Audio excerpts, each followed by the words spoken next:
Ma grand-mère est morte, mais quand elle était en vie, elle me disait de boire du coca quand j'avais mal au bide.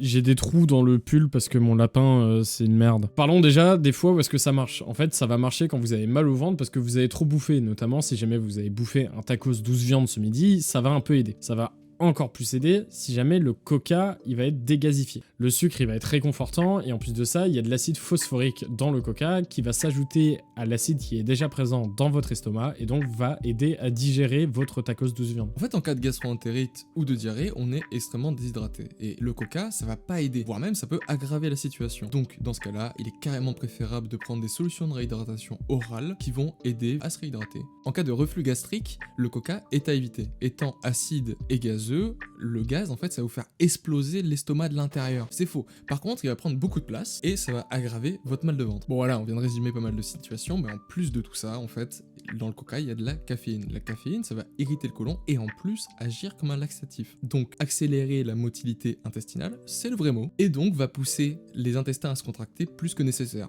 Et c'est pas bon du tout. Bref, en conclusion, le coca, ça peut être un peu indiqué si jamais vous avez trop mangé, surtout quand il est dégasifié. Mais par contre, pour tous les problèmes un peu plus sérieux, pour la gastro ou ce genre de choses, même si vous l'avez beaucoup entendu, au contraire, c'est contre-indiqué. Évitez. En bref, le plus efficace, ça reste l'eau. Buvez de l'eau, c'est bien l'eau, j'adore l'eau. Buvez de l'eau. Et c'est pourquoi je bois devant vous un verre d'eau précieuse